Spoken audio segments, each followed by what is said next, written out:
நிகழ்ச்சியை பார்த்து கொண்டிருக்கும் உங்கள் அனைவருக்கும் எனது பணிவான வணக்கங்கள். இன்றைய நிகழ்ச்சியில் என்னோடு உரையாடுவதற்காக திராவிடர் விடுதலை கழகத்தின் விடுதலை ராஜேந்திரன் அவர்கள் நமது அரங்கத்துக்கு வந்திருக்கிறாங்க. வணக்கம். திராவிடர் விடுதலை கழகத்தின் ஃபாரூக் கோவையில் படுகொலை செய்யப்பட்டதற்கு எங்களுடைய ஆழ்ந்த இரங்கல்கள். முதல்ல உங்ககிட்ட அதை தெரிவிச்சுக்கிறேன். அதை பற்றி நீங்கள் என்ன சொல்ல, இந்த படுகொலையை பற்றி நீங்கள் என்ன சொல்ல விரும்புகிறீங்க? ஃபாரூக்கு பெரியாருடைய கொள்கைகளை ஏற்றுக்கொண்டு திராவிடர் விடுதலை கழகத்தில் பயணித்தார். அவர்களுடைய படுகொலைக்கு இப்போ அவர்கள் சொல்லப்படுகின்ற காரணம் ஒரு இறை மறுப்பாளராகவும் மத மறுப்பாளராகவும் அவர் இருந்தார் அப்படிங்கிறது தான் இப்போ அதற்காக சரணடைந்தவர்கள் சொல்லியிருக்கிற காரணம். உண்மையிலே நாங்கள் எங்களுடைய பெரியாரிய இயக்க தோழர் ஒருவர் இப்படி படுகொலை செய்யப்படுகிறார் தெரிந்த உடனே நாங்கள் உண்மையிலே என்ன நினைத்தோம்னு சொன்னால், நாங்கள் எப்பொழுதுமே எதிர்த்து போராடி கொண்டிருக்கின்ற இந்துத்துவவாதிகள் அது மாதிரி உள்ள சக்திகளால் தான் இது நடந்திருக்கலாம் அப்படின்னு நாங்கள் நினைத்தோம். ஆனால் இதை மாதிரி ஒரு முகாமிலிருந்து வந்திருக்கோம் அப்படிங்கிறத நாங்கள் கொஞ்சம் கூட எதிர்பார்க்கல. இப்போ அவர் ஃபாரூக் இந்த மதத்தை அவர் தேர்ந்தெடுக்கலை. அவர் அவர் மீது திணிக்கப்பட்ட ஒரு மதம். ஆனால் அவர் கொள்கையை தேர்ந்தெடுப்பதற்கு அவருக்கு உரிமை இருக்குது. அவர் இஸ்லாமிய மதத்தில் பிறந்தார் என்பதற்காக இஸ்லாமியனுடைய அத்தனை கோட்பாடுகளை ஏற்றுக்கொள்ள வேண்டும் என்று அவர் மீது திணிப்பது அப்படிங்கிறதும், அதை ஏற்றுக்கொள்ள மறுக்கிற போது அவருக்கு நாங்கள் மரண தண்டனை கொடுப்போம் என்பதும், அவர்கள் பேசுகிற இஸ்லாம் நெறிகளுக்கு கூட எந்த அளவுக்கு வந்தது அப்படிங்கிற ஒரு கேள்விக்குறி எனக்கு இருக்குது. இறைமறுப்பாளர் அப்படின்னு சொல்லி இவர்கள் மீது அவர்கள் குற்றம் சாட்டுறவங்க செய்திருக்கிற நடவடிக்கைகள் தான் உண்மையிலே ஒரு இறைமறுப்பு நடவடிக்கை எனக்கு தோணுது. ஏன்னா உண்மையிலே ஒரு இறைமறுப்பாளர் அப்படின்னு சொன்னார்னா அவங்களுடைய மத கோட்பாட்டின்படி அவருடைய ஃபாரூக்குடைய அம்மா சொன்னதான் நான் சொல்கிறேன். அவருக்கு தண்டனை கொடுக்க வேண்டியது எங்களுடைய கடவுளை அல்லாவே தண்டனை கொடுத்துருப்பாரு. அவர் கொடுக்க வேண்டிய தண்டனை இவங்க ஏன் அவங்களுக்கு கொடுக்க, இவங்க ஏன் கொடுக்கணும்? அப்போ அவர் மேலே இவங்க நம்பிக்கை இல்லாமல் இருக்கிறாங்களா அப்படிங்கிற கேள்வி அவங்க அம்மாவே கேட்டிருக்கிறாங்க. அப்போ கருத்து இறையை நம்புகின்ற உரிமை எல்லோருக்கும் இருக்கிற மாதிரி இறையை மறுத்து சொல்லுகின்ற உரிமைங்கிறது எல்லோருக்கும் இருக்குது. அந்த உரிமையை நீங்கள் நான் உங்களுக்கு கிடையாது என்று அந்த உரிமையை மறுக்கிறது அப்படிங்கிறது எந்த விதத்திலையும் ஒரு நியாயமான விஷயமா இருக்க முடியாது. ஒரு இந்துத்துவவாதி, ஒரு இந்துவாக பிறந்தவன் ஒரு இந்துத்துவாவாக தான் வாழ வேண்டும், அவன் இந்துவாகத்தான் இருக்க வேண்டும் என்று சொல்லுகிற அந்த அடிப்படை மதவாதத்திற்கும், ஒரு இஸ்லாமியாவாக பிறந்தவன் கட்டாயமாக அவன் இஸ்லாமியாக தான் சொல்ல வேண்டும் சொல்கின்ற அடிப்படை மதவாதத்திற்கும், அடிப்படை மதவாதம் அப்படிங்கிற ஒரு கோட்பாட்டில் எந்த வேறுபாடும் இருக்கிறதா எனக்கு தெரியல. நீங்கள் எப்பொழுதுமே எதிர்த்து வந்திருக்கின்ற இந்துத்துவவாதிகள் நாத்திகமும் இந்து மதத்தின் உள்ளடக்கம் அப்படின்னு சொல்கிறாங்க. அவங்க அதை வெளிப்படையாக சொல்கிறாங்க. ஆனால் அது போன்ற ஒரு வெளி இஸ்லாமிய மதத்துக்குள்ளே இல்லை அப்படின்னு பொருளா அப்படிங்கிறத இவங்க அப்படி சொல்லும் போதே அந்த குற்றச்சாட்டும் சேர்ந்தே வருது. இப்போ நாத்திகமும் இந்து மதத்தினுடைய உள்ளடக்கம் அப்படிங்கிறத பேசிகிட்டு இருக்கிறவங்க, ஆனால் அந்த நாத்திக கருத்தை சொல்லுகிற போது அதை ஏற்றுக்கொள்ளக்கூடிய ஒரு சகிப்புத்தன்மை அவங்கள்ட்ட இல்லையே. அப்போ நாத்திகம் பேசுகிறாங்கன்னா இந்து மதத்துக்கு எதிரி தானே அவங்க பேசுகிறாங்க. இப்போ சார்வாக்கர்கள் போன்றவர்கள்லாம் நாத்திகராக இருந்திருக்கிறாங்க. எத்தனை பேர் ஏற்கனவே வேத வைதிகம் மரபுகளை மறுத்து வந்திருக்கிறவங்க, வள்ளலார் போன்றவங்கள்லாம் இருந்திருக்கிறாங்க. சமணத்திலேயே அந்த மாதிரியான குரல்கள்லாம் எழுந்திருக்கு. அதெல்லாம் சொல்கிறப்ப அவங்க ஒரு இந்து மதத்தினுடைய விருப்பை தான் இவங்க பார்க்குறாங்க. அது எல்லாம் இருக்குன்னு சொல்கிறவங்களே அது விருப்பை தான் பார்க்குறாங்க. இஸ்லாமிய மதத்தை பொறுத்தவரையிலும் அவங்க இறைமறுப்பாளர்கள், அந்த அதுக்கான இடம் இல்லை என்று அவர்கள் ஒரு பக்கம் சொல்லிக்கொண்டு, அவர்கள் செயல்பாடுகளை நீங்கள் பார்த்தீங்கன்னு சொன்னீங்கன்னா அவங்க ஒரு இறைமறுப்பாளர் செயல்பாடுலாம். இன்றைக்கு உலகத்தில் இஸ்லாமியர்கள் மிக பெரும் அளவில் கொல்லப்பட்டிருக்கிற எண்ணிக்கையில் அதிக அளவிற்கு இஸ்லாமியர்களை கொன்றதே அவருடைய சொந்த மதத்தை சேர்ந்த இஸ்லாமிய தீவிரவாதிகள் தான் கொண்டிருக்கிறாங்க. இரண்டு பேருமே ஒரே ஏக இறைவனை ஏற்றுக்கொண்டிருக்கிறவங்க தான். ஆனால் அவர்களுக்குள்ளேயே ஒரு உட்பிரிவுகளுடைய மோதலின் காரணமாக அவங்களே சாகடிக்கிற நிலைமை தான் இருக்குது. அப்போ இதை பார்க்குறப்ப அவங்க ஏக இறைவன் மேலே அவங்களுக்கே நம்பிக்கை இருக்கா அப்படிங்கிற ஒரு கேள்வி தான் தத்துவார்த்த ரீதியாக நம்ம எழுப்ப வேண்டியிருக்கு. இந்து மதத்தில் எங்களுக்கு நாத்திக கொள்கை இந்து மதம் பேசிகிட்டு இருக்கு, கடவுள் மறுப்பை பேசிகிட்டு இருக்கு, அது உண்மைதான் அப்படின்னு இவங்க சொல்கிறது உண்மையாக இருந்தால் அந்த கோட்பாடை பேசுகிற எங்களை ஒரு எதிரியால் அவங்க சொல்ல வேண்டிய அவசியம் இல்லை. ஆனால் எங்களை இந்து மதத்திற்கு எதிரியாக தானே இன்றைக்கி பிரச்சாரம் பண்ணிகிட்டு இருக்கிறாங்க. அவங்க இந்துத்துவ அரசியலுக்கு எதிரியாக பிரச்சாரம் பண்ணுவாங்க. அவங்க அந்த அரசியலுக்கு உங்களுடைய பிரச்சாரம் குறுக்கனுக்குது அப்படிங்கிறதுக்காக பிரச்சாரம் பண்ணுவாங்க. ஆமா, இந்து மதத்துக்கு எதிரான அப்படிங்கிறது வந்து இல்லை, எங்களை வந்து இந்து மத விரோதிகள் தான் பார்க்குறாங்க. எங்கள் மீது வந்து சொல்லப்படுகிற குற்றச்சாட்டு, நீங்கள் இந்து மதத்தை தான் விமர்சிக்கிறீர்கள், ஏன் இஸ்லாமியர்களை நீங்கள் விமர்சிக்கவில்லை, ஏன் கிறிஸ்தவர்களை நீங்கள் விமர்சிக்கவில்லை அப்படிங்கிற ஒரு கேள்வி தான் எங்ககிட்ட கேட்டாங்க.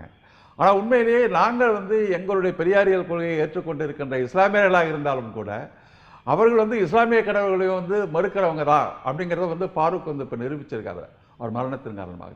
நாங்கள் வந்து எங்களுடைய கடவுள் மறுப்பு பிரச்சாரம் என்பது அறிவியல் ரீதியாக ஒரு கடவுள் மறுப்பு கொள்கையை நாங்கள் ஏற்றுக்கொண்டிருந்தாலும் நாங்கள் முன்னிறுத்துகிற கடவுள் மறுப்பு பிரச்சாரம் என்பது ஒரு சமூக நீதிக்கும் சமூக விடுதலைக்கும் சமூக சமத்துவத்திற்கும் இந்த கடவுள் நம்பிக்கையை வந்து குறிக்க ஒரு காரணமாக போடுவது அப்படிங்கிற ஒரு எல்லையின் காரணமாகத்தான் எங்களுடைய கடவுள் மறுப்புங்கிறது இருக்குது. நாங்கள் அறிவியல் ரீதியாக நாங்கள் இருந்தாலும் மக்கள் கடவுளை நம்புகின்ற மக்களுக்காக, ஒடுக்கப்பட்ட மக்களுக்காக தான் நாங்கள் போராடுறோம். கடவுளை நம்புகின்ற இந்து மதத்தை ஏற்றுக்கொண்டிருக்கின்ற பிற்படுத்தப்பட்ட மக்கள், கடவுளை நம்புகின்ற இந்து மதத்தை கொண்ட பெண்கள், அவங்களுக்கான சமூக நீதி, அவங்களுக்கான ஜாதி ஒழிப்பு, அவர்களுக்கான கோயில் நுழை உரிமை. இப்போ கடவுளை நம்புகிற நாங்கள் வந்து மசூதியை வந்து திறக்கப்பட வேணும்னு நாங்கள் சொல்கிறோம். கடவுளை நம்புகிற நாங்கள் வந்து கோயில் வந்து அனைத்து சாதியினருக்கும் வழி திறந்து விடுன்னு சொல்கிறோம். ஆனால் வந்து கடவுளை ஏற்றுக்கொண்டிருக்கிறவர்கள் வந்து இந்த கோயிலை எல்லாருக்கும் திறக்காதீங்க, அனைத்து சாதியினருக்கு அர்ச்சகராகாதீங்கிறாங்க. கடவுளை நம்புகிறவங்க தான் மசூதியை அடிக்கிறவங்களாக இருக்கிறாங்க. அப்போ இந்த இந்த வார்த்தைகளுக்கு பின்னால் இருக்கின்ற ஒரு சமூக நீதியையும் அந்த உணர்வுகளையும் வந்து இதில் கவனத்தில் கொள்ளணும்னு நான் சொல்ல வரேன். உங்களுடைய அறிக்கை தோழர் ஃபரூக் படுகொலை அப்படிங்கிற தலைப்பில் படுகொலை நடந்ததற்கு பிறகு வந்த உங்களுடைய அறிக்கையில் இருக்கக்கூடிய வாசகங்கள் நீங்கள் இப்போ சொன்ன மாதிரி தெளிவாக இருக்கா அப்படிங்கிற சந்தேகம் வருது. நீங்கள் வந்து சிறுபான்மை மக்களுக்கும் பெரும்பான்மையான எண்ணிக்கையில் இருக்கிற இந்து மத நம்பிக்கை உள்ள பார்ப்பனர் அல்லாத எம் உறவுகளுக்கும் எதிரான காவி மதவெறி பாசிசம் அப்படின்னு ஒரு வரியில் முதல்ல சொல்றீங்க. அதற்கு பின்னாலேயே பிறப்பின் அடிப்படையில் ஏற்றத்தாழ்வுகளை கற்பிக்கும் பார்ப்பன சனாதன வேத மதமே முதலில் ஒழிக்கப்பட வேண்டியது அப்படின்னு சொல்றீங்க. இப்போ முதல் வரியிலையும் பிறப்பின் அடிப்படையில் தான் நீங்க பார்ப்பனர் அல்லாத எம் உறவுகள் அப்படிங்கிறத சொல்றீங்க. பிறப்பின் அடிப்படையில் பார்ப்பனியம் அப்படின்னு பின்னாடி சொல்றீங்க. முதல்ல வந்து உங்களுடைய நிலைப்பாடே வந்து பிறப்பின் அடிப்படையிலான நிலைப்பாட்டை வெளிப்படுத்துவதாக இருக்கு. ரெண்டு பிறப்பின் அடிப்படையிலான விஷயங்களையும் வந்து நாங்கள் எதிர்க்கிறோம். பிறப்பின் அடிப்படையில் பார்ப்பனர் அல்லாத மக்கள் மீது திணிக்கப்படுகின்ற சமூக அநீதியை நாங்கள் எதிர்க்கிறோம். பிறப்பின் அடிப்படையில் பார்ப்பனியம் தன்னுடைய கோருகின்ற சமூக ஆதிக்கத்தையும் நாங்கள் எதிர்க்கிறோம். அதுதான் அதில் சொல்லப்பட்ட உள்ளடக்கமான விஷயங்களாக இருக்குது. இப்போ வந்து ஒரு ஒடுக்கப்பட்ட சமூகத்தில் பிறந்தவன் அப்படிங்கிறது வந்து அவன் பிறப்பின் அடிப்படையில் தீர்மானிக்கப்படுது. அவனுடைய சம உரிமைக்காகவும் சமத்துவத்துக்காகவும் அவன் போராடுறப்ப அவன் பிறப்பின் அடிப்படையில் அவனுக்கு விதிக்கப்பட்ட அந்த இடங்கள், அவனுக்கு விதிக்கப்பட்ட தலைவிதியின் கீழ் நீ வாழணும் அப்படின்னு சொல்கிறப்ப அது வந்து நியாயம் இல்லைன்னு சொல்கிறோம். அதை வந்து திணிக்கின்றவர்கள் வந்து பிறப்பின் அடிப்படையில் தங்களுக்கான உரிமை இருக்குது, பிறப்பின் அடிப்படையில் வந்து நாங்கள் வந்து எங்களுக்கான அந்த பிறப்பின் அடிப்படையில் அந்த ஆதிக்கவாதிகள் வராங்க. அது பிறப்பின் அடிப்படையில் இருக்கின்ற ஆதிக்கத்தையும் பிறப்பின் அடிப்படையில் மறுக்கப்படுகின்ற அநீதிகளையும் நாங்கள் எதிர்க்கிறோம். ரெண்டுக்கும் பிறப்பின் அடிப்படை தான் காரணமாக இருந்தாலும் அதனுடைய உள்ளடக்கங்கிறது வெவ்வேறா இருக்கு. பிறப்பின் அடிப்படையில் தான் இந்த மதமும் வருது. மதமும் கிட்டத்தட்ட ஏற்றுக்கொண்ட மதம் வழிபாட்டு உரிமையை ஏற்றுக்கொள்றதுங்கிறது பின்னாடி வந்தாலும் வளர்ந்த நிலையில வந்தாலும் கூட ஏற்றுக்கொள்வதும் மறுப்பதும் ஒரு வளர்ந்த நிலைக்கு வந்தாலும் கூட ஆரம்பத்தில் வந்து ஒரு குடும்பத்திலிருந்து கற்றுக் கொடுக்கப்பட்டு வரக்கூடிய விஷயங்கள்னு மதத்தை பார்த்தோம்னா அது பிறப்பின் அடிப்படையில் தானே ஆரம்பத்தில் இருக்கு. அதுதானே தொடர்ந்து வருது. அது தொடர்ந்து இருக்கக்கூடாதுன்னு தான் நாங்கள் சொல்றோம். அது ஒரு மனிதனுக்கு அந்த மாறுகின்ற உரிமை வேணும்னு நாங்கள் கேட்குறோம். நான் வந்து என்னுடைய மதத்தை வந்து நான் தேர்ந்தெடுத்துக்கல, நான் பிறந்த ஜாதியை நான் தேர்ந்தெடுத்துக்கல. ஆனால் நான் குழந்தையாக பிறக்கிற போது அதை நான் வந்து அந்த குடும்பத்தில் நடந்ததை நான் வைக்கிறேன். அப்போ எனக்கு ஒரு அறிவு வளர்ச்சி வருகிற போது நான் விரும்புகின்ற ஒரு விருப்ப தேர்வுகிற உரிமை எனக்கு வேணும். நான் வந்து ஒரு கட்சிக்கு வாக்களிக்கின்ற உரிமை வந்து எனக்கு வழங்கப்படுது. நான் எந்த வேலைக்கு போகிறேங்கிற உரிமை எனக்கு வழங்கப்படுது. என்ன படிக்கணுங்கிற உரிமை எனக்கு வழங்கப்படுது. ஆனால் நான் வந்து எந்த மதத்தில் இருக்கணும், எந்த கடவுளை கும்பிடணுங்கிற உரிமை மட்டும் எனக்கு மறுக்கப்படுதுங்கிறதும், எந்த ஜாதியில் தான் நான் இருந்தேன் அந்த ஜாதி எனக்கு விருப்பம் இல்லை, அதை மாறணும் அப்படிங்கிற உரிமை மறுக்கப்படுதுங்கிறது என்ன நியாயம் தான் கேட்குறேன். நீங்கள் கேட்குறதுல நீங்கள் வந்து இஸ்லாமிய சமுதாயத்திற்கும் எமக்குமான உறவு தொப்புள் கொடி உறவு, அதை யாராலும் பிரிக்க முடியாது அப்படிங்கிற முதல் வரியிலேருந்து தான் நீங்கள் அதற்கு பிறகு உங்களுடைய அறிக்கைகளே வருது, அறிக்கையினுடைய உள்ளடக்கமே வருது. இரண்டாவதாக மறைந்த பழனி பாபா நான் இனத்தால் திராவிடன் மொழியால் தமிழன் மார்க்கத்தால் இஸ்லாமியன்னு பிரகடனப்படுத்தினார் அப்படின்னு சொல்றீங்க. இனத்தால் திராவிடன் அல்லது மொழியால் தமிழன் அப்படின்னு சொல்றத புரிந்து கொள்ள முடியுது. மார்க்கத்தால் இஸ்லாமியன் அப்படின்னு சொன்னா மத நம்பிக்கையின் அடிப்படையில் இஸ்லாமியன் அவர் சொல்றாரு. அவர் சொல்றாரு. அதை நீங்க அப்படியே ஏற்கிறீங்களா இல்லையாங்கிறது வேறு விஷயம். அதான் அவர் அப்படி சொன்னாருன்னு சொல்லும்போது நீங்க இஸ்லாமிய சமூகத்துக்கும் எமக்குமான உறவு அப்படின்னு சொல்லி அதுல வந்து ஒட்டுமொத்தமாக மத ரீதியாக பழனி பாபா வார்த்தையில சொன்னா மத ரீதியாக இஸ்லாமியர்கள்னு சொல்லக்கூடிய எல்லாரையும் நீங்க ஒட்டுமொத்தமாக என்னுடைய உறவு அப்படின்னு சொல்றீங்க. அதுல வந்து நீங்க மத நம்பிக்கையோ மத நம்பிக்கை இல்லாதவர்களோ அல்லது மதச்சார்பற்றவர்களோ மத அடிப்படைவாதிகளோ அப்படிங்கிற வேறுபாட்டை நீங்க முன்வைக்கல. அதுதான் அதுக்கான இது தொப்புள் கொடியில் எங்களுக்கான உறவுகள்னு இஸ்லாமிய சமூகத்தை நாங்கள் பார்க்குறது அப்படின்னு சொன்னீங்கன்னா அவங்கெல்லாம் வந்து ஒரு சாதி அமைப்பு சமூகத்தின் கீழே பலிகடாவாக்கப்பட்ட ஒரு மக்களாக தான் பார்க்கணும். ஒரு பல தலைமுறைக்கு முன்பு இந்த சமூகத்தில் இருந்தவங்க தங்கள் மீது திணிக்கப்பட்ட ஒரு சாதிய ஒடுக்குமுறை தீண்டாமை ஒடுக்குமுறையின் காரணமாக இந்த மதத்துக்கு முழுக்கு போட்டு வேறு மதத்துக்கு அவங்க போனவங்க. அப்போ எப்படி இந்து மதத்துக்குள்ளே இருக்கிற ஒடுக்கப்பட்ட மக்கள் வந்து இந்து மதத்துக்குள்ளே இருந்து ஒரு கொடுமை அனுபவிச்சாங்க, அதற்கு ஒரு மாற்று பரிகாரம்னு சொல்லி சில பேர் இஸ்லாம் மார்க்கத்துக்கு போனாங்க. அப்போ அந்த இஸ்லாம் மார்க்கத்தில் இருக்கின்ற அந்த மக்களுடைய சமூகம் அப்படிங்கிற பார்வையில் பார்க்குறோமே தவிர மதத்தின் அடிப்படையில் அந்த கொள்கையில் எங்களுக்கு வந்து என்றைக்குமே விமர்சனத்தை நாங்கள் வைத்துக்கொண்டு தான் இருந்திருக்கிறோம். பெரியாரை பொறுத்தவரையிலும் இஸ்லாமிய சமூகத்தினுடைய இஸ்லாமிய மக்கள் எங்களுக்கு உறவுகள். அவங்க வந்து ஒரு ஒடுக்குமுறையின் காரணமாக போகிறாங்க. Victims of the Brahminical caste system அப்படிங்கிறது தான் எங்களுடைய பார்வை. அந்த அடிப்படையில் தான் எங்களுடைய தொப்புள் கொடி உறவுன்னு நாங்கள் சொல்கிறோம். அதே நேரத்தில் பெரியாரே வந்து இஸ்லாமிய மதத்தில் இருக்கின்ற அந்த முக்காடு போடுகின்ற ஒரு முறை, பெண்களை வந்து அடிமைப்படுத்துகின்ற ஒரு முறை, இந்த முறையெல்லாம் பெரியார் வந்து கடுமையாக 1920 25 30களிலேயே வந்து தொடர்ச்சியாக அவர் எழுதியிருக்கிறாரு. நான் வந்து ஒரு வேட்டி ஒரு கைலி கட்ட வேணும், குல்லா போடணும் அப்படிங்கிற ஒரு இஸ்லாமிய மார்க்கத்துக்காக நான் வந்து ஆதரவு இல்லை. அந்த மக்கள் வந்து ஒடுக்கப்பட்ட மக்களாக இருக்காங்க அப்படிங்கிற கண்ணோட்டத்தெல்லாம் அவங்களுடைய ஆதரவு எங்களுக்கு இருக்குது. நாங்கள் திராவிடர் அப்படின்னு எங்கள் இயக்கத்துக்கு பேர் வைத்தது காரணமே இந்த மாதிரியான ஒடுக்கப்பட்ட மக்களையும் இதில் உள்ள இருக்கணும், இன்க்ளூசிவாக அவங்கள வந்து சேர்க்கணும் அப்படிங்கிற ஒரு விஷயத்துக்காக தான் நாங்கள் அந்த பேரை வச்சோம் அப்படின்னு சொல்லி பெரியார் சொல்லியிருக்காரு. இன்னும் துருக்கியில் வந்து கமால் பாட்ஷா போன்ற இந்த இஸ்லாமிய தலைவர்கள் வந்து இஸ்லாமிய மதத்துக்கு எதிராக அந்த முக்காடு போடுவது, அந்த எழுத்துக்களில் வந்து சீர்திருத்தம் கொண்டு வருவது, இதெல்லாம் கடுமையாக பெரியார் ஆதரித்து அந்த துருக்கி கமால் பாட்ஷாவுடைய ஒரு தீவிர ஆதரவாளராக பெரியார் வந்து இருந்திருக்கிறாரு. அதனால் இஸ்லாம் ஒரு மக்கள் மீது திணிக்கப்படுகின்ற மத கட்டுமானம், மத திணிப்பு, அதில் வந்து எங்களுக்கு உடன்பாடு இல்லை.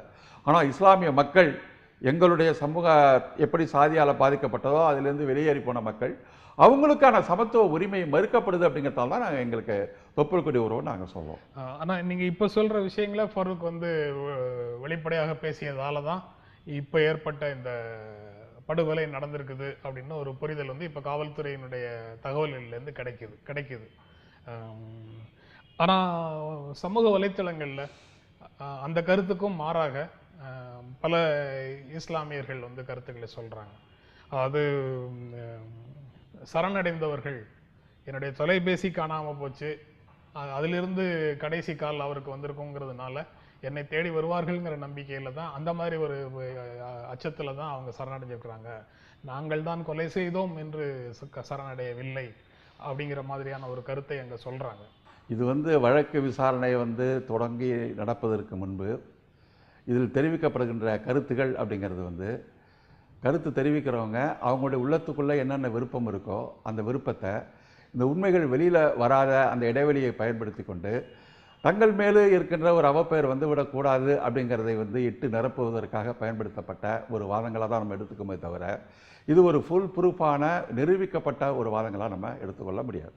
இது வந்து எந்த ஒரு குற்றவாளியும் சரணடைகிற போது அவர் தன் மீது தான் குற்றம் இழைக்கப்படாதவர் என்று சொல்லுவதற்காக எங்கெங்கே இடங்கள் இருக்குது, எந்தெந்த சந்து பொந்துகள் இருக்குது, ஓடி ஒழியலாம் என்று தான் அவர் பார்க்கக்கூடிய நிலையில் இருக்கிறார். ஆனால் பல பேர் வந்து அவங்க குடும்பத்தை, ஃபாரூக் சேர்ந்த குடும்பத்தை சேர்ந்தவர்களே, அவங்களுடைய அப்பா, அவங்களுடைய அம்மா, அவங்களுடைய மனைவி எல்லாருமே அவங்க சொல்லுகிற ஸ்டேட்மெண்ட் என்ன சொல்கிறாங்க, அவங்க வந்து சொந்த மதத்தை சொல்லணும்னு அவசியம் கிடையாது. அவங்க என்ன சொல்லியிருக்காங்கன்னா, என்னுடைய பையன் வந்து மதத்தை மறுத்தான், கடவுளை மறுத்தான். கடைசியாக அவர் போட்ட முகநூலில் எனக்கு வந்து நிறைய எதிரிகள் இருக்கிறாங்க, நான் வந்து எனக்கு மதவாதிகளிடம் எதிர் வருகிறது, இறை நம்பிக்கையாளர் எதிரிகள் வருது, தொழில் ரீதியாக எனக்கு எதிரிகள் வருகிறது. ஆனால் எல்லாருக்கும் நான் எதிரியாக இருந்தாலும் ஆனால் நான் மனிதத்துக்காக நான் நிற்பவன், மனிதம் எனக்கு என்றைக்குமே வந்து நட்பாக இருக்கும்னு சொல்லி தான் அவர் கடைசி முகநூலில் அவர் பதிவு செய்திருக்கிறாரு. அதனால் அவங்களுடைய சமூகத்திலே அவங்க குடும்பத்தை சேர்ந்தவர்களும் இப்படி ஒரு குற்றச்சாட்டு தான் அவங்க வைத்திருக்கிறாங்க. இது வழக்காக தேடப்பட்டு சரணடைந்தவர்கள், இப்போ முதல்ல சொன்னவர் நீங்கள் தொலைபேசி, அதற்கு பிறகு வந்து இப்போ 2 பேர் வந்து கைது பண்ணியிருக்கிறாங்க. அவர்கள்ட்ட இருந்து எந்த வாக்குமூலம்லாம் வரல. அவங்கெல்லாம் என்ன சொல்ல போகிறாங்கன்னு தெரியல. அது ஒரு பக்கம். கோவையில் இருக்கிற இஸ்லாமியருடைய கூட்டமைப்பு, இஸ்லாமியருடைய கூட்ட அமைப்பே ஒன்று திரண்டு அவங்க ஒரு கூட்டத்தை நடத்தி அவங்க ஒரு தீர்மானம் போட்டு இந்த மாதிரியான படுகொலைகளை வந்து இஸ்லாம் வந்து ஏற்றுக்கொள்ளவில்லை, இது இஸ்லாத்துக்கே எதிரானது அப்படின்னு அவங்க ஒரு தீர்மானம் போடுறதுனால இது சம்பந்தப்பட்ட குற்றவாளிகள் வந்து இஸ்லாம் அப்படிங்கிற விஷயத்தை வந்து உள்ளூரில் இருக்கிற கோவையில் இருக்கிற இஸ்லாமிய அமைப்புகளே சொல்லுவதாக நம்ம எடுத்துக்கொள்ள வேண்டியிருக்கு. ஆனால் எங்களுக்கு அவங்களுக்கு வந்து இப்படி ஒரு முரண்பாடு வரக்கூடாதுன்னு தான் நாங்கள் நினைக்கிறோம். ஏன்னா நாங்கள் அப்படி ஒரு முரண்பாடுகளை வளர்த்தெடுத்தோம்னா நாங்கள் ஆர்எஸ்எஸ்னுடைய செயல் திட்டத்திற்கு போகக்கூடிய மனிதர்களாக நாங்கள் மாறிடுவோம். எந்த காரணத்தை முன்னிட்டும் எங்களுக்கு என்ன இழப்பு ஏற்பட்டாலும் பலி ஏற்பட்டாலும் அந்த அடிப்படைவாதத்திற்கு எதிரான ஒரு கருத்து மேலோங்க வேண்டும், இஸ்லாமியர்களுக்கு குரல் கொடுக்க வேண்டும் அப்படிங்கிற ஒரு எதிர்பார்ப்பு எங்களுக்கு இருக்கிறதே தவிர எந்த காரணத்தை முன்னிட்டு இதை வந்து நாங்கள் ஒரு இஸ்லாமியர்களுக்கு எதிர்ப்பான ஒரு இயக்கமாக நிச்சயமாக ஒரு பெரிய லெவலில் நாங்கள் அதை பயணிக்க மாட்டோம், அதை முன்னெடுக்க மாட்டோம். எங்களுக்கு பிரதான எதிரியாக இந்த நாட்டில் இருப்பது பார்ப்பனிய இந்துத்துவ சக்திகள். அதை நோக்கி தான் எங்கள் பயணம் இருக்கு. இதை வந்து காவி மதவெறின்னு பொதுத்தன்மையோட சொல்லும்போது அதை மட்டும் சொல்ல மாட்டேங்கிறீங்களே. சில இஸ்லாமிய மத அமைப்புகள் இந்த உணர்வுகளை வந்து அவனுக்கு வந்து உசுப்பி விட்டுருக்கு.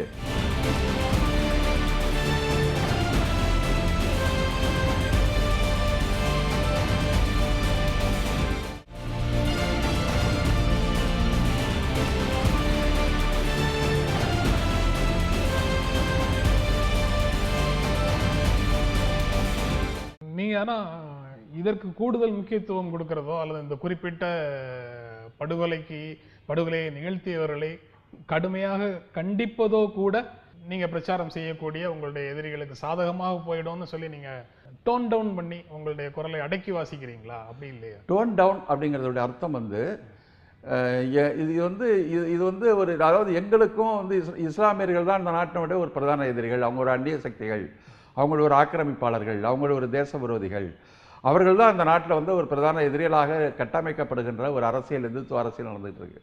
அந்த இந்துத்துவ அரசியலுங்கிறது உண்மையான சமூக பிரச்சனையை மடைமாற்றுகின்ற ஒரு மதவாதத்தை நோக்கி போகின்ற மதவாத ஆட்சியை நிறுவுகின்றன ஒரு அரசியல். அது வெகு மக்களுக்கான, ஒடுக்கப்பட்ட மக்களுக்கான ஒரு எதிர்ப்பு அரசியல் அப்படிங்கிற நிலைப்பாடை எடுத்துக்கிட்டு அந்த அடிப்படை நோக்கத்தில் நாங்கள் பயணம் பண்ணிருக்கிறப்ப எங்களுடைய ஒரு பிரதான முரண்பாடாக, பிரதான எதிரியாக நாங்கள் கருதுகிற விஷயத்தை வந்து மாற்றிக்கொள்வதற்கு அந்த இடத்துல கொண்டு போய் இஸ்லாமியர்களை வைத்து பிரதான எதிரிகளாக நாங்கள் மாற்றிக்கொள்ளோம் சொன்னால் நாங்கள் மேற்கொண்டு இருக்கின்ற எங்களுடைய அடிப்படை சித்தாந்தத்திற்கு அது எதிரான விஷயமா போயிடும் அப்படிங்கிற ஒரு கவலையோடு தான் நாங்கள் என்ன நினைக்கிறோம்னா, இஸ்லாமிய அமைப்புகளிடமிருந்து இதற்கு வந்து அதிகமான ஒரு எதிர்ப்பு வரணும், கண்டனங்கள் வரணும். இப்போ கூட எங்களை வந்து நிறைய வந்து நீங்கள் கண்டன ஆர்ப்பாட்டங்கள் நடத்துங்க, இரங்கல் கூட்டம் நடத்துங்கன்னு கேட்குறாங்க. எங்கள் தோழர்கள் எல்லாருமே கேட்குறாங்க. நாங்கள் என்ன அவங்களுக்கு பதில் சொல்லிட்டு இருக்கோம்னா, நாங்கள் வந்து இதுக்கு வந்து கண்டன கூட்டம் ஆர்ப்பாட்டங்கள் நடத்துறதை விட இஸ்லாமிய அமைப்புகள் வந்து இதற்கு கண்டன கூட்டங்கள், இதற்கான இரங்கல் கூட்டங்கள், ஆர்ப்பாட்ட கூட்டம் நடத்துகிறாங்கன்னா அதில் வந்து நாங்கள் கலந்துக்கிறதுக்கு தயாராக இருக்கோம் அப்படிங்கிற நிலைப்பாட்டை தான் நாங்கள் எடுத்துக்கிட்டோம். அந்த உங்களுடைய நிலைப்பாட்டை தான் மிக கடுமையாக எதிர்க்கிறது. ஏன்னா எதிர்க்கிறாங்க, வேற செக்ஷன்ல இருந்து இருக்காங்க.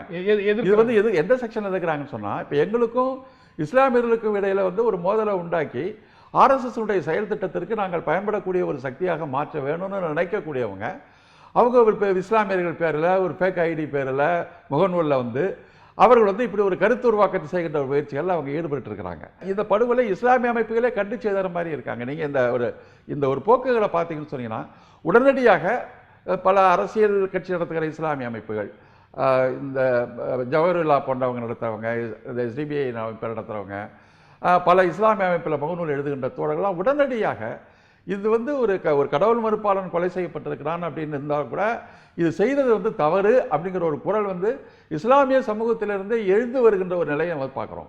இது வந்து தமிழ்நாட்டில் என்னத்தை இருந்தாலும் தமிழ்நாட்டினுடைய அடித்தள உணர்வு அப்படிங்கிறது வந்து இந்த மக்களுக்கான ஒரு உறவுகளில் வந்து ஒரு சீர்குலைவு ஏற்பட்டுவிடக்கூடாத ஒரு கவலையின்பால் வெளிப்படுவதாக நாங்கள் நினைக்கிறோம். அது வந்து ஒரு பாசிட்டிவ் ட்ரெண்டாக தான் நாங்கள் நினைக்கிறோம். இது வந்து இத்தனை ஆண்டு காலமாக தமிழ்நாட்டில் இந்த இயக்கம் வந்து வளர்த்தெடுத்த ஒரு உணர்வுகளுடைய வெளிப்பாடத்தான் நாங்கள் வந்து இதாக நாங்கள் கருதுகிறோம். இது வந்து மத தீவிரவாதம் அப்படிங்கிற ஒரு விஷயம் வந்து தமிழ்நாட்டில் தலை தூக்குவதுங்கிறது ஆபத்தான ஒரு விஷயம்.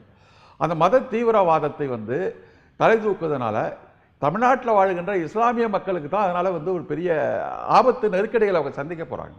இப்போ காவி தீவிரவாதத்தை வந்து வளர்த்து விடுவதற்கு இஸ்லாமிய தீவிரவாதம் வந்து துணை போகின்ற ஒரு சூழலை வந்து இஸ்லாமிய தீவிரவாதம் உருவாக்கிக்கிட்டு இருக்கு.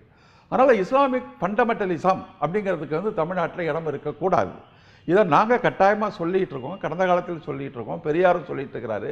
இப்போவும் இஸ்லாமிக் ஃபண்டமெண்டலிஸ்ட்டை எதிர்த்து நாங்கள் வந்து எந்த நேரத்திலையும் இப்போ இந்த முத்தலாக் விவகாரமாக இருந்தாலும் சரி, அல்லது வந்து பம்பாயில் வந்து இந்த தர்காவில் வந்து பெண்கள் உரிமை இஸ்லாமிய சமூகத்திலிருந்து பெண்கள் நடத்துகின்ற அத்தனை போராட்டங்களுக்கும் நாங்கள் தொடர்ச்சியாக குரல் கொடுத்து கொண்டு தான் வந்தோம். இன்றைக்கு இருக்கிற சில இஸ்லாமிய அமைப்புகள் இன்றைக்கு மௌனம் காத்துட்டு இருக்கிறாங்க.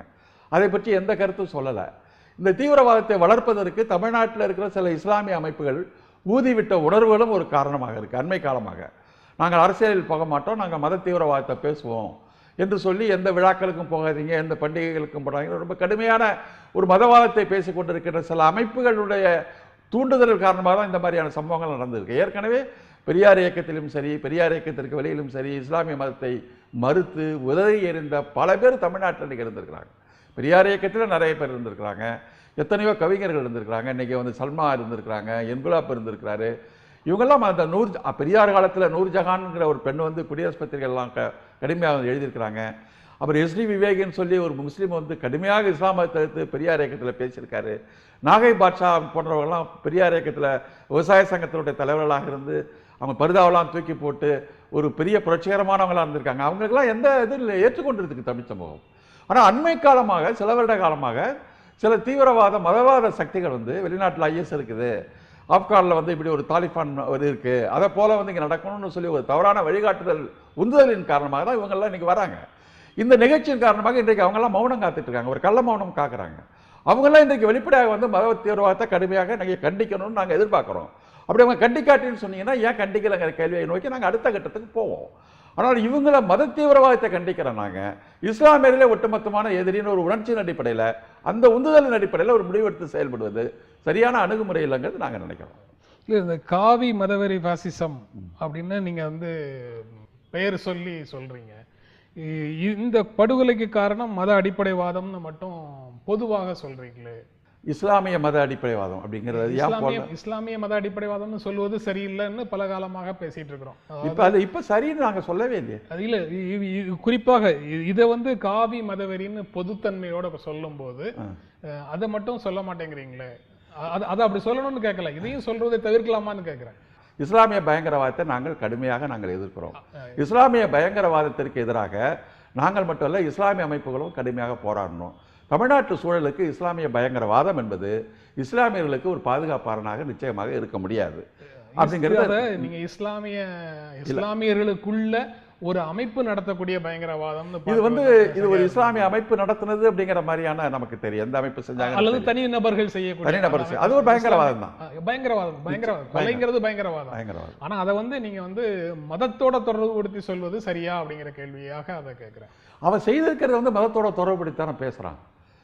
இந்த படுகொலையை செய்தவர்கள் இந்த இறைவன், என்னுடைய இறைவனை வந்து ஏற்க மறுக்கின்றவனுக்கு என்னுடைய இஸ்லாத்தில் இடமில்லை அப்படிங்கிற ஒரு காரணத்துக்காக தான் இந்த படுகொலை அவன் செய்யறான். அப்போ ஒரு மத தீவிரவாதத்தின் அடிப்படையில் தான் இந்த படுகொலை நடந்திருக்கு.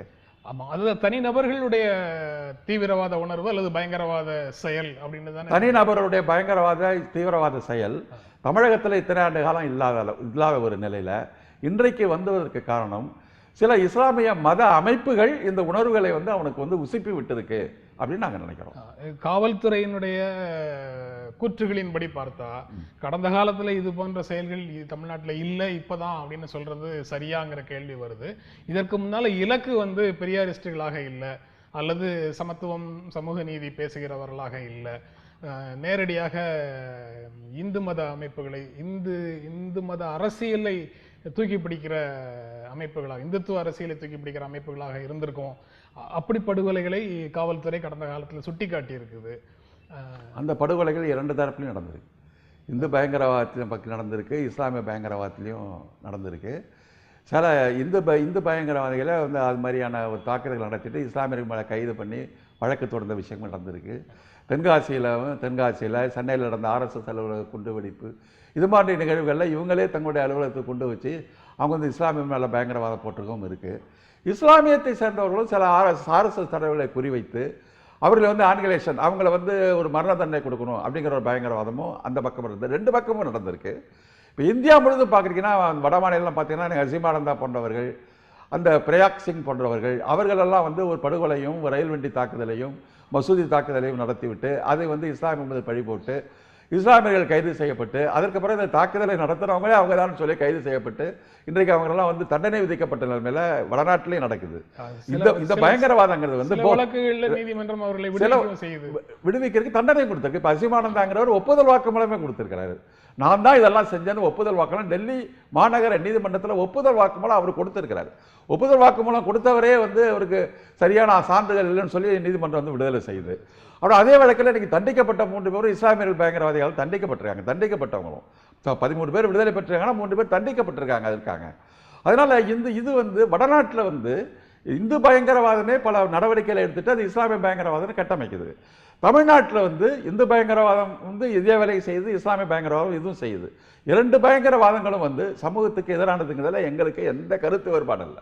நீங்க பேசும்போது முழுக்கவே அந்த இந்து பயங்கரவாதமும் இஸ்லாமிய பயங்கரவாதம்ங்கிற சொற்களையே பயன்படுத்துறீங்க. ஒரு குறிப்பிட்ட ஒரு அமைப்பு சார்ந்த பயங்கரவாதம் அப்படின்னு சொன்னீங்கன்னா அந்த அமைப்பு சாராத மற்றவர்கள் வந்து நீங்க பேசுறதை நிம்மதியாக கேட்க முடியும்.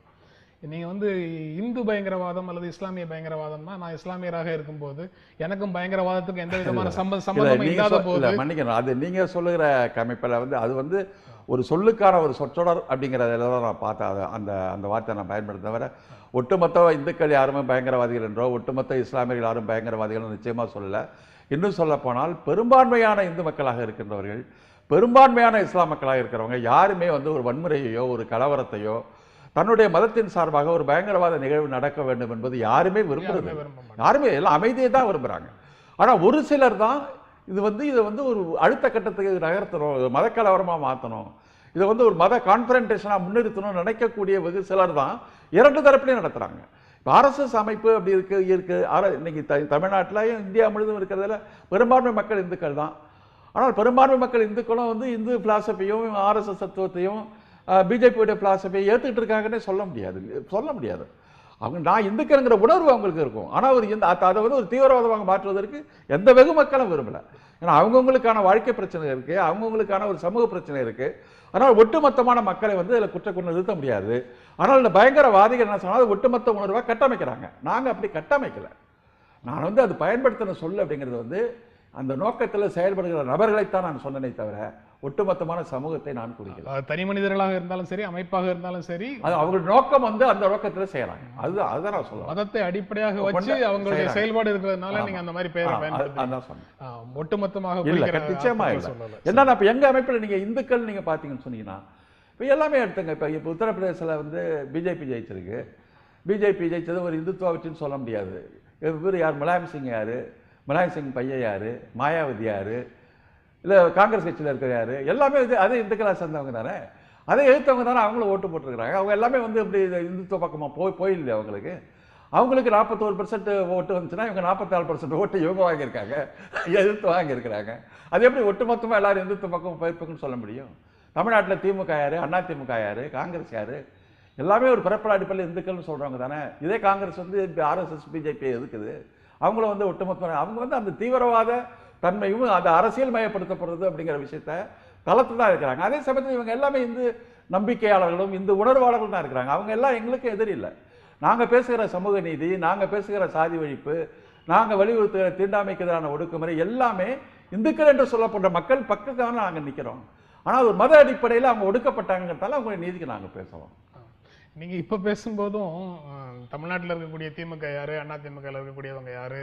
இல்ல நான் அப்படி ஒரு அடையாளம் இருக்கா இல்லையா? இல்ல இந்துக்கள் தானேன்னு சொல்றீங்களா? இதை வந்து தமிழர்கள் தானேன்னு தானே காலங்காலமாக எல்லாரும் நான் சொல்றேன். நான் கேட்கிற கேள்வி வந்து இந்து தீவிரவாதம் எல்லோரும் இந்துக்கள் தான் என்று பேசுகிறவர்களுக்கு அவர்களுடைய மொழியில நான் பதில் சொல்றேன். அதுதான் என்னுடைய கருத்து.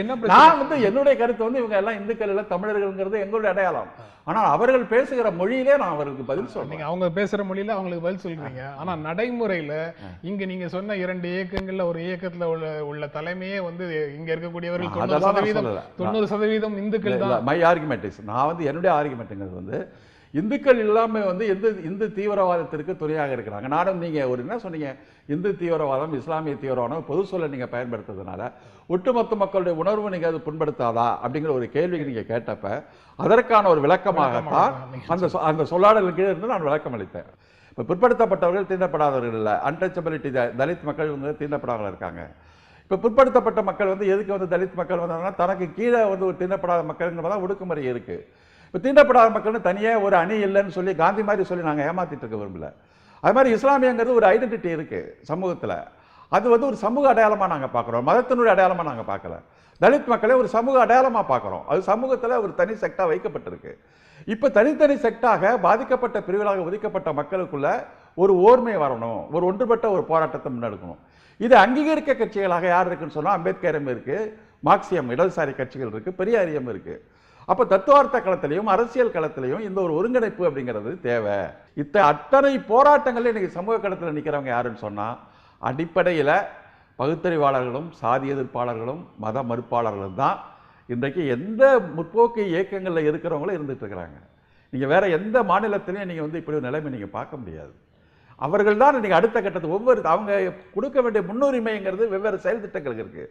நான் அடிப்படையில் இன்னைக்கு பார்த்தீங்கன்னா ஃபாரூக் கொல்லப்பட்டாருங்கிற காரணத்தினால பெரியார் இயக்கங்களோட அடையாளப்படுத்தாத பல்வேறு அமைப்புகள் வந்து ஏன் வந்து நாங்கள் கடவுள் மறுப்பை பேசக்கூடாது, கடவுள் உரிமையை வந்து பேசுவதற்கு ஆதரித்து பேசுறதுன்னா எங்களுக்கு அந்த உரிமை இல்லையா அப்படிங்கிற கேள்வி அவங்க தான் எழுப்புறாங்க. இது வந்து அடித்தளம் வந்து இந்த எல்லா சிந்தனைகளுக்கும் அடித்தளமாக இந்த பெரியார் இயக்கம் பெரியார் சிந்தனை அப்படிங்கிறது இருந்துட்டு இருக்கு. மையம் ஒவ்வொரு காலகட்டத்திலையும் அந்தந்த அமைப்புகளுடைய முன்னுரிமைகள் வேறவா இருந்திருக்கும். இந்த கொலை சம்பந்த நடந்த நேரத்துல வந்து எல்லாருக்கும் அந்த உணர்வு மேலோங்கி. அரசியலை பற்றி புரிதல் இல்லாத ஒரு தமிழ்நாடு இருக்கு. தேர்தல் நேரத்தில் வந்தா பணத்தை வாங்கிட்டு வாக்கு போட்டா போதும் அப்படிங்கிற ஒரு அரசியல் ஒன்று இருக்கு. உங்களுடைய அரசியலுக்கு துணை நிற்குங்கிற நம்பிக்கையில கட்சிகளை ஆதரிக்கிற நிலைக்கு போவீங்களா?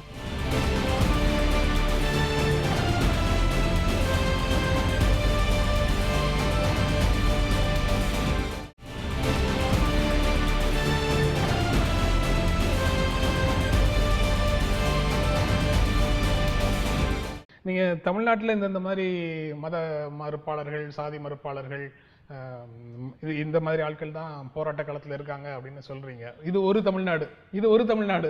இன்னொரு தமிழ்நாட்டினுடைய அரசியல் சூழல் எப்படி இருக்கு? இது அந்த ஒரு வரையை நான் அதுக்கு பதில் சொல்ல தமிழகத்துடைய அரசியல் சூழல். நான் வந்து இது ஒரு வகையான உண்மை. இது ஒரு தமிழ்நாடு. இன்னொரு வகை தமிழ்நாடு எந்த அரசியலுக்கு வராத தமிழ்நாடா இருக்கு. அரசியலை பற்றி புரிதல் இல்லாத ஒரு தமிழ்நாடு இருக்கு. தேர்தல் நேரத்தில் வந்தால் பணத்தை வாங்கிட்டு வாக்கு போட்டால் போதும் அப்படிங்கிற ஒரு அரசியல் ஒன்று இருக்கு. ஆனால் ஒட்டுமொத்தமான இளைய சமுதாயம் இன்றைக்கு வர எங்கள் ஜெனரேஷன் அப்படிங்கிறது வந்து ஒரு பரந்தப்பட்ட ஒரு புரிதல் தளத்தை நோக்கி பயணிக்குது. அது இந்த அரசியல் கட்சியுடைய தலைமைகள் வந்து காலாவதியாகிவிட்டது. அதை நம்பி இன்னைக்கு பயனில்லை. மக்களுடைய ஒரு போராட்டம் இன்னைக்கு வைக்கணும், அது வெகுமக்கள் திரளான ஒரு போராட்டமாக இருக்கணும். அதன் மூலம் வந்து ஒரு அரசுக்கு வந்து அதிகாரத்துக்கு வந்து ஒரு அழுத்தம் கொடுக்கணும். அந்த போராட்டம் அப்படிங்கிற ஒரு போக்கு வந்து இன்றைக்கு ஒரு புதிய போக்குகளாக வந்து வளர்ந்து கொண்டு இருக்கு. இதெல்லாம் வந்து ஒரு பாசிட்டிவான அம்சங்களாக தான் நாங்கள் பார்க்குறோம். இந்த அரசியலுக்குள்ள எதிர்கால அரசியலை நிர்ணயிக்க போகிறவங்க வந்து இன்றைக்கு இருக்கிற இளைஞர்கள் தான். இப்போ அந்த இளைஞர்களுக்குள்ள இன்றைக்கி முகநூலில் நீங்கள் எடுத்து பார்த்தீங்கன்னா இன்றைக்கி வந்து இந்த வலதுசாரி பிற்போக்குவாத கருத்துக்களை பேசுகிறத விட முற்போக்கு இடதுசாரி கருத்துக்களை பேசக்கூடிய பலாயிரக்கணக்கான இளைஞர்கள் தான் இன்றைக்கி முகநூலில் இன்றைக்கி பேசிகிட்டு இருக்காங்க. அவங்க கருத்துக்கு பதில் சொல்ல முடியாமல் இருக்கிறாங்க. இப்போ சில பேர் வந்து ஒரு குறுகிய இனவாத வாதங்களை பேசி கொண்டு இருக்கிறவர்கள், குறுகிய மதவாதங்களை பேசிட்டு இருக்கிறவங்க, குறுகிய அந்த பெண்ணடிமை விஷயங்கள், இந்த ஆன்மீகம், இதுக்கெல்லாம் வந்து சரியான ஒரு பதிலை வந்து இளைஞர்கள் தான் இன்றைக்கு கொடுத்துட்டு இருக்கிறாங்க. இது கடந்த காலத்தில் பெரிய அரசியல் தலைவர்கள் கொடுக்காத முதிர்ச்சியை தாண்டி இளைஞர்கள் வந்து ஆற்றல் வளர்ந்துகிட்டு இருக்கு. அதனால் இன்றைக்கு வேறொரு பக்கத்தில் நீங்கள் சொல்லுகின்ற ஒரு அரசியல் அப்படிங்கிறது வந்து எதிர்காலத்தில் வந்து தமிழ்நாட்டு அரசியலுங்கிறது வந்து ஒரு பாசிட்டிவான ஆக்கப்பூர்வமான திசையை நோக்கி தான் போகும். பழமைவாத அரசியலும் பிற்போக்குத்தனமான அரசியலும் சாதி அரசியலுக்கும் ஒரு கடுமையான நெருக்கடியை உண்டாக்கக்கூடிய ஒரு வெகுதல் அரசியல் தான் தமிழ்நாட்டில் இன்றைய இளைஞர் சக்தியில் உருவாகுதுன்னு நான் பார்க்குறேன். இளைஞர்கள் மத்தியில் அந்த மாதிரி ஒரு போக்கு இருக்கு. ஆனால் அரசியல் கட்சிகள் காலாவதி ஆகி கொண்டிருக்குது தலைமை அப்படின்னு சொன்னீங்க. ஆமாம், ஒட்டுமொத்தமாகவே பொலிட்டிக்கல் கிளாஸ் அந்த மாதிரி தள்ளிட முடியுதா? அப்படி சொல்ல முடியாது. ஏன்னா அரசியல் வந்து இன்றைக்கு இருக்கிற யதார்த்த கலநிலை நம்ம பார்க்கணும். இன்றைய யதார்த்த கலநிலையில் பல அரசியல் கட்சிகள் மக்கள் கருத்து வேறுபாடு இருந்தாலும் ஏதாவது அரசியல் கட்சியை தேர்வு செய்யணுங்கிற மாதிரி வருது. பல அரசியல் கட்சிகள் வந்து மக்கள் மத்தியில் மம்பலப்பட்டு வருகிறது. சில அரசியல் கட்சிகள் காலத்தினுடைய சூழலை புரிந்து கொண்டு தங்களை வந்து புதுப்பித்துக் கொள்ள வேண்டும் அப்படிங்கிற முயற்சியில் இருக்குது. அப்போ இந்த சூழலை புரிந்து கொண்டு தங்களுடைய பண்பு மாற்றம், தங்களுடைய அரசியல் நடவடிக்கைகளில், தங்களுடைய இயக்கத்தினுடைய அணுகுமுறையில், தாங்கள் முன்வைக்கின்ற கோரிக்கைகளில் கடந்த காலத்தில் பின்பற்ற சில முறைகளை கைவிட்டு ஒரு பண்பு மாற்றத்தின் அடிப்படையில் போகணும் என்று தங்களை தகவமைத்துக் கொள்கின்ற அரசியல் கட்சிகள் வந்து சர்வைவல் ஆகிறதுக்கும் தன்னை வளர்த்துக் கொள்வதற்கான வாய்ப்புகள் இருக்குது.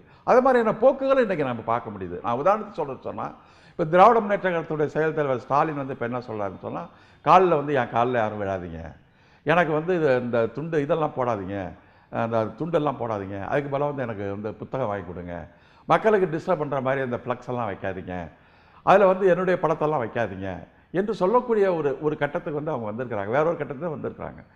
இதெல்லாம் எப்படி இந்த நெருக்கடி கொடுத்தது யார்? இன்றைக்கு இளைஞர்கள் வந்திருக்கிற ஒரு புதிய அரசியல் தமிழ் தானே ஒரு மாற்றுக்கொள்ளணும் ஒரு முயற்சிகளான விஷயமா பார்க்கும். இதனால் அவங்க வந்து ஒரு பெரிய மாற்றத்துக்கு வந்துட்டாங்கன்னு சொல்ல, அவங்களை நிர்பந்தப்படுத்துது. அதற்கு வந்து தன்னை மாற்றிக்கொள்ளணுங்கிற ஒரு போக்குகள் அவங்கள்ட்ட தெரியும். இந்த போக்குகளுக்கு வராதவங்க சமூகத்தில் வந்து புறந்தள்ளக்கூடிய சூழல் தான் எதிர்கால தமிழகத்தில் இருக்கும் அப்படின்னு நான் நினைக்கிறேன். அரசியல் ரீதியாக இளைஞர்களிடத்திலிருந்து வரக்கூடிய அழுத்தம் அரசியல் ரீதியாக வேகமான மாற்றங்களுக்கு கொண்டு வந்துடும் ஒரு 5 ஆண்டுகளுக்குள்ள அல்லது 10 ஆண்டுகளுக்குள்ளன்னு நீங்க எதிர்பார்க்குறீங்க? அது சமூக இலை பற்றி சரியாக புரிந்தவர்கள் அப்படி காலக்கெடெல்லாம் நிச்சயமா நிர்ணயிக்கவே முடியாது, மாட்டாங்க, நானும் மாட்டேன். என்னை பொறுத்தவரையில் நான் ஏற்றுக்கொண்ட கொள்கை சரியாக இருக்க இல்லையோ அதில் வந்து துரோகம் இல்லாமல் தொடர்ச்சியாக தொய்வில்லாமல் தொடர்ந்து பயணிப்பேன். அதுதான் முடியும். அது சமூகத்தினுடைய போக்கு, அகசூழல், புறசூழல் எல்லாம் சேர்ந்து அதை தீர்மானிக்கும். ஒரு மெட்டீரியல் கண்டிஷன் தான் அதை வந்து முடிவு செய்யும். அதை நோக்கி விரைவுபடுத்துறது தான் எங்களுடைய வேலை. அதை விரைவுபடுத்துறது சமூக போராட்டங்களே நீங்க முன்னெடுத்து போவோன்னு சொல்றீங்க. அதுல வந்து முன்னெடுத்து போவதற்கு ஏற்கனவே தலைமையில் இருக்கக்கூடிய முதன்மையாக இருக்கக்கூடிய அரசியல் கட்சிகள்ல 1 or 2 உங்களுடைய அரசியலுக்கு துணை நிற்குங்கிற நம்பிக்கையில கட்சிகளை ஆதரிக்கிற நிலைக்கு போவீங்களா? நிச்சயமா வந்து நாங்கள் எங்களுக்கு கட்சிகளை ஆதரிக்கிற தன்மையை விட இயக்கங்களையும் மக்கள்களை நோக்கி தான் இது நடத்தணும் அப்படிங்கிற ஒரு முடிவு தான் எங்களுடைய முடிவு. எந்த ஒரு அரசியல் கட்சி பின்னாடி போய் அந்த அரசியல் கட்சியை வைத்துக்கொண்டு நம்ம ஒரு சமூக பிரச்சனைகளை முழுமையாக தீர்த்து கொள்ளலாம் அப்படிங்கிறதுக்கு வந்து எங்களுக்கு இல்லை. அரசியல் கட்சிகளை வந்து ஒரு நல்ல கோரிக்கைகளுக்கு பணிய வைப்பதற்கு இன்றைக்கு ஒரு மக்களுடைய இயக்கங்கள் தான் இன்றைக்கு வந்து ஒரு கட்டாயமான ஒரு தேவையாக மாறி இருக்கிற சூழ்நிலையில் மக்கள் இயக்கங்களுக்கு அதற்கான கருத்து உருவாக்கத்தை உருவாக்கி அந்த மக்கள் சக்தியின் வழியாக வேறு வழியின்றி வாக்கு வங்கி அரசியலை நம்பிக்கொண்டிருக்கின்ற அரசியல் கட்சிகளை பணிய வைப்பதற்கான முயற்சி தான் செய்ய முடியுமே தவிர, இந்த அரசியல் கட்சிகள் தாமாக முன் வந்து ஒரு முற்போக்கான அம்சம் மக்களுக்கு எதிராக இருந்தாலும் சமுதாய நலன் கருதி நான் செய்யறேன்னு சொல்லக்கூடிய அளவிற்கு எந்த அரசியல் கட்சியும் இல்லை. அவங்க வந்து ஒரு அதிகாரத்தை நோக்கியும் வாக்கு வங்கி அரசியலை நம்பித்தான் இருக்கிறார்கள். அப்படி இருக்கிற கட்சிகளை வந்து நம்பி இவர்களை மக்களை விட்டுட்டு அவர்கள் பின்னாடி போகணும் அப்படிங்கிற கருத்தை வந்து பெரியார் காலத்தில் வேணா இருந்திருக்கலாம். பெரியார் காலத்தில் இருக்கிற அரசியல் தன்மைங்கிறது வேறு, அரசியல் தலைமைங்கிறது வேறு, அரசியல் பிரச்சனை என்பது வேறு. அப்போ பெரியார் என்கிற ஒரு ஆளுமை அப்படிங்கிறது வேறு. அவர் பெரியாருங்கிற ஒரு பெரிய ஆளுமை, ஒரு நேர்மை, ஒரு பண்பு, அவர் வந்து ஒரு அழுத்தம் கொடுத்து ஒரு ஆட்சியை பணி வைப்பது அது ஒரு ஈரா. இன்றைக்கு வந்து வேறு ஒரு காலகட்டத்தில் நம்ம வந்துட்டோம். இன்னைக்கு பெரியாரும் இல்லை, பெரியார் காலத்தில் இருக்கின்ற அரசியல் தலைமைகளும் இல்லை, அரசியல் பண்புகளும் இல்லை. அது நாளுக்கு நாள் வந்து ஒரு சீரழிவை நோக்கி போயிட்டு இருக்கிற சூழல் இருந்துட்டு இருக்கிறதுனால நம்ம இந்த பெரியாரை பின்பற்றின ஒரு அணுகுமுறையை நம்ம பண்ணிட்டு இருக்கணும் அப்படிங்கிறது சரியான முடிவு இல்லை. இயக்கங்களையும் மக்களை நோக்கி போவோம் அப்படிங்கிறது தான் எங்களுடைய முடிவு. யாரு பின்னாடியும் ஓடணுங்கிறது எங்களுக்கு தேவையில்லைன்னு நாங்கள் நினைக்கிறோம். இடைத்தேர்தலோ பொது தேர்தலோ நாங்கள் அதை பற்றி நான் கருத்து சொல்றதே இல்லை. பொது தேர்தல் வந்தால் மட்டும் இந்த தேர்தலில் வந்து யார் வந்தால் வந்து இருக்கிற அமைப்புக்குள்ள யாருக்காவது ஒருத்தவங்க ஓட்டு போடணும்னு நம்ம சொன்னாங்க. தேர்தலை புறக்கணிக்கணுங்கிற அணியை நாங்கள் ஆதரிக்கலை. அதனால யாருக்காவது வாக்களிக்கணும் அப்படின்னு சொல்றப்ப இருக்கிறதுல வந்து பெட்டர் ஆப்ஷன் யாருக்கு அப்படின்னு பார்த்து நாங்கள் முடிவெடுக்கிறோம். அதில் வந்து நாங்கள் முன்னுரிமை கொடுக்கறது இடதுசாரிகளுக்கும், தலித் அமைப்புகளுக்கும், இஸ்லாமிய அமைப்புகளுக்கும், அந்த அணியில் இருக்கின்ற அந்த அணியை நிர்பந்திக்கின்ற அரசியல் அணிகளுக்கும் அதுக்கு நாங்கள் ஆதரவு அப்படிங்கிற நிலையோட எங்களுடைய அரசியல் தொடர்புங்கிறது முடிஞ்சிருச்சு. இடைத்தேர்தலுக்கு யாருக்கும் நாங்கள் அதை பற்றி அறிவிக்கிறதில்ல, பேசுறதில்லை. அது எங்களுடைய ரோலும் இல்லை. இடைத்தேர்தலில் போய் பேசுகிற அளவுக்கு நாங்கள் ஒரு பெரிய கருத்துக்களை உருவாக்குற அளவுக்கு பல கோடிக்க லட்சக்கணக்கான தொண்டர்கள் எங்களுக்கு இல்லை. எங்கள்கிட்ட இருக்கிறதெல்லாம் கேடர்ஸ், கருத்துக்களை உருவாக்கக்கூடியவர்கள் தான். அதுதான் உண்மை, யதார்த்தம். இந்த நிகழ்ச்சியில் பங்கேற்று உங்களுடைய கருத்துக்களை பகிர்ந்து கொண்டதற்கு எங்கள் நெஞ்சார்ந்த நன்றி.